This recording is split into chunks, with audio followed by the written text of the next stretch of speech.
credo che come al solito partiamo da una rapida analisi. No, siamo abbastanza soddisfatti. 40 minuti davanti, abbiamo avuto, è vero, qualche flessione, qualche momento in cui abbiamo perso un po' di lucidità, un po' di ritmo, soprattutto offensivo.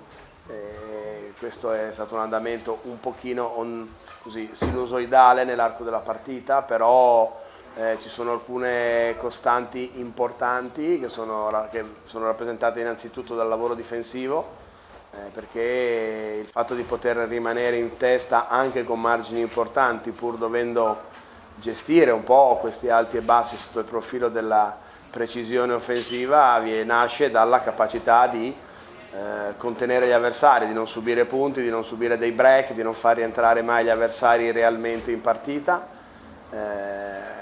E 56 punti subiti in questo livello, in questo campionato, sono sicuramente un dato estremamente positivo per quello che riguarda l'applicazione dei miei giocatori e anche per quello che comincia a essere un pochino un sistema difensivo comune. Ecco, ogni tanto ci perdiamo, però comincia a essere un sistema difensivo comune.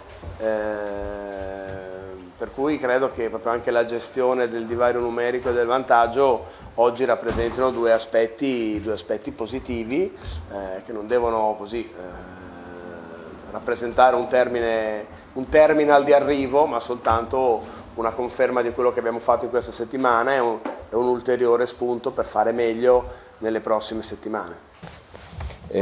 La prima cosa che mi sento di fare è di ringraziare il nostro gruppo di tifosi che si è sorbito un viaggio molto importante, molto lungo. Adesso ne faranno un altro altrettanto lungo in treno per vedere una partita mediocre.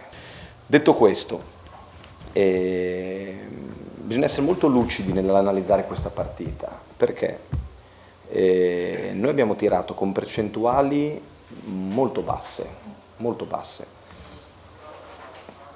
un po' per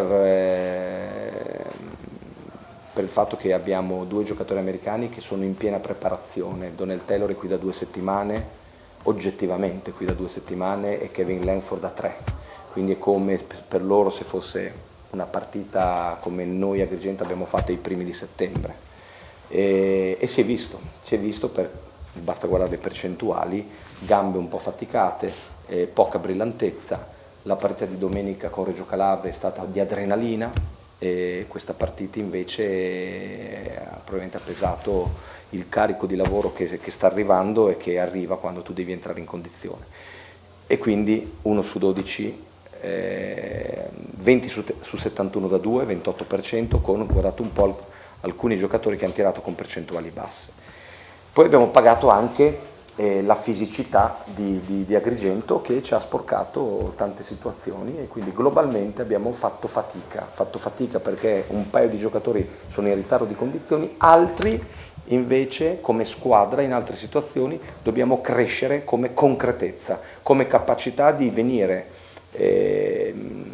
con un gruppo che ha italiani esordienti a questo livello, che ha giocatori che provano il salto dalla B alla Lega 2 o che vogliono affermarsi in Lega 2. Venire ad Agrigento è un banco di prova importante, perché è la squadra per antonomasia più concreta e più continua della Lega 2, storicamente, delle ultime stagioni.